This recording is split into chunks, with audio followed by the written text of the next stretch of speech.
দেশবাসীর কাছে আমি বিচার চাই, কি অপরাধটা কি করেছি। আর এইভাবে মায়ের কোল খালি হোক এটা আমি চাই না, কারণ আমি তো বাবা মা সব হারিয়েছি, আমি তো জানি হারাবার ব্যথা কত কষ্ট। অনুভূতি প্রকাশ করার মতো না।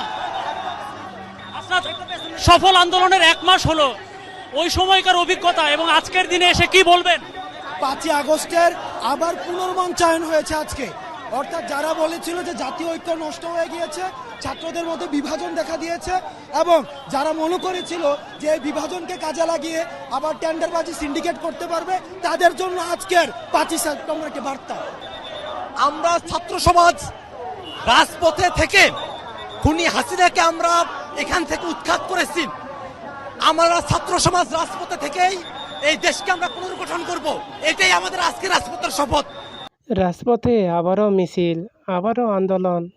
তবে এই আন্দোলন কেন, কেন এই মিছিলের সমাবেশ? চলুন আমরা একটু জেনে আসি। মূলত যারা ভেবেছিল ছাত্রদের মধ্যে ঐক্যতা, একতা নষ্ট হয়ে গেছে, তাদের জন্যই মূলত আজকের এই মিছিল বা আজকের এই আন্দোলন। যারা ভেবেছিল ছাত্রদের মধ্যে এখন আর কোনো মিল নেই, কারণে আর কি আজকেই এই মিছিলটা বা এই সমাবেশটা। যারা চেয়েছিল যে এই বিভাজনকে কাজে লাগিয়ে দেশের মধ্যে দাঙ্গা সৃষ্টি করবে, তাদের জন্য একটি কড়া বার্তা। যারা দেশের মধ্যে দাঙ্গা সৃষ্টি করতে চায় তাদেরকে বলতে চাই, আপনারা ভালো হয়ে যান, দেশের জন্য কিছু করুন। এমনই বক্তব্য দিয়েছেন উপদেষ্টারা এবং সমন্বয়করা। আপনারা দেখেছেন আওয়ামী লীগ সরকারকে কীভাবে আমরা দেশ থেকে তাড়িয়েছি। যদি কোনো সংগঠন বেশি বাড়াবাড়ি করে তাদেরকেও উৎখাত করা হবে। নিউজ 10।